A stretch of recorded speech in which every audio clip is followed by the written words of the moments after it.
How's it going, everybody? And welcome back to our NSX-T series where we're focusing on the theoretical parts of NSX capabilities.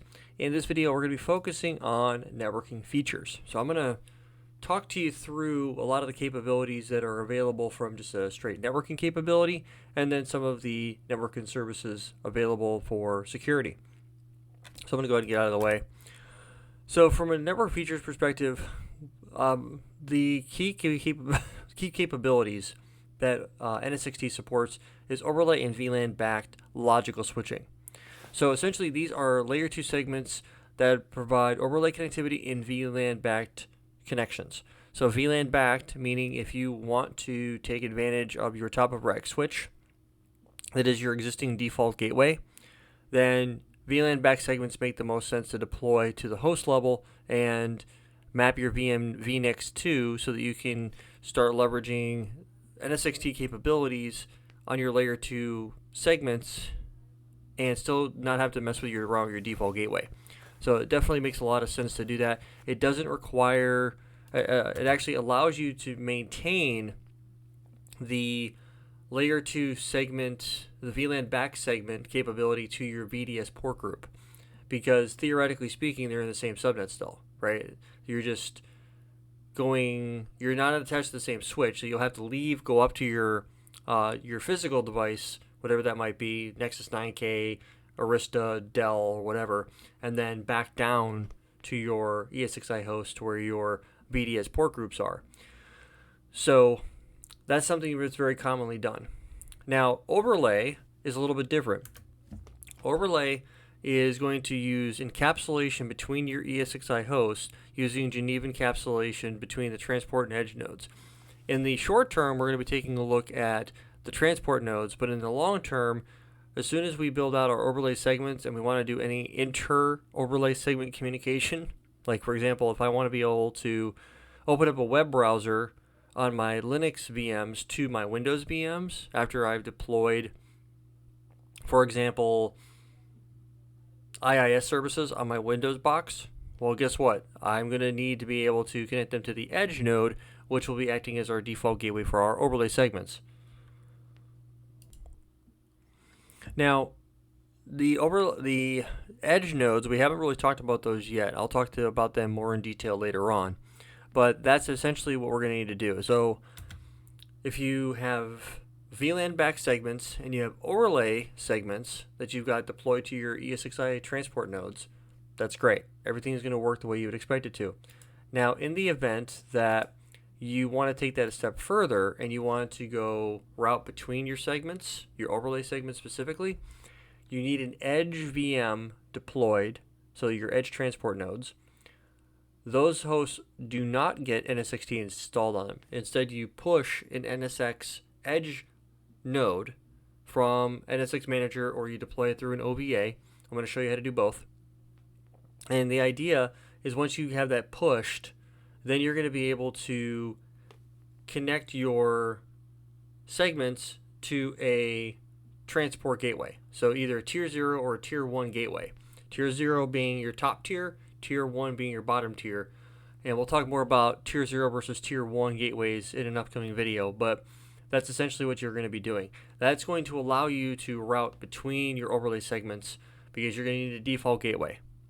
And that'll basically be what ends up happening with that communication when it does come into play. We'll talk about that more in detail later. Now, there is the ability of doing layer 2 bridging, where you can bridge a VLAN, a regular VLAN, a VDS port group, or communication outside of your ESXi environment that is like a physical server that is sitting on the same VLAN. So if you've got, let's say VLAN 10 is stretched, it exists inside of your server environment on your ESXi host, but it also exists in your physical world. So you've got physical servers plugged into a switch and that port is in VLAN 10, and your virtual and physical servers can talk to each other. Well, you'd be able to bind that VLAN to an overlay segment. So if you want to get from traditional campus or data center networking with where servers are attached to a VLAN, and then maybe a VDS port group, you can migrate that over to NSX-T through layer 2 bridging. So if you're in the process of a migration from VDS port groups over to NSX port groups, this would be a great way to do that, but still be able to maintain that communication to the outside world. So we'll talk about that as well. QoS. You can apply QoS with DSCP and so layer 3 and layer 2 quality of service at the segment level. Now, there's this thing on segments known as segment profiles. Segment profiles allow you to apply various capabilities, IP discovery and stuff like that, and then quality of service to the segment itself. So it's going to allow you to prioritize traffic and things like that. And also, if you want to limit the amount of bandwidth a specific set of servers can use, you can do that by setting a bandwidth limit. It's called rate limiting. So that's another option as well. Then you have distributed routing. So you're going to have this concept of the DR, or the distributed router, which is actually installed at the ESXi host level, where all of your default gateways are going to sit for all of your hosts. So essentially, this is going to be a stretched gateway that's going to sit on every one of the hosts. So in the event that you're trying to route between two VLANs that are overlay segments, you're going to have a distributed router that's going to get installed on every ESXi host. Even though the edge node is actually going to be how you would route between them to the outside world, there's going to be some capabilities known as the distributed router. That's pushed down to the ESXi hosts themselves. But in order, I'm going to do some testing on this, but in order for you to talk to the outside world, which is more than likely what you're going to be doing anyway, you're going to need the edge node to talk to the outside world. Now, there's not mentioned here is the concept of services routing or service routing. The services router is going to be how our Tier 1 and Tier 0 gateway are going to provide external services, whether that's routing, NAT, load balancing, VPN, so on and so forth. We'll talk about the service router at a later point in time, but for right now, the distributed router is going to be what you all need to understand as basically the default gateway that gets pushed down to your ESXi hosts. Static and ECMP routing. So the Tier 0 gateway supports equal cost multipath with the upstream routing device for bidirectional traffic. Tier 0 gateways don't have direct influence. So BGP is used to form BGP peerings and advertise routes to upstream routers. The upstream routers need to support ECMP in order for ingress traffic to have multiple paths to different Tier 0 gateways. Now, there's a lot of different scenarios we can run into when it comes to how this capability is going to come into play. I'm not going to dive directly into that when we get started. I'm going to keep it simple so that the majority of folks are going to be able to pick up right away on what's going on and be able to do a basic deployment of NSX-T. We're going to get into some more advanced routing a little bit further on down the road once we get the entire build in place, and we're going to talk about how you can pull things like that off.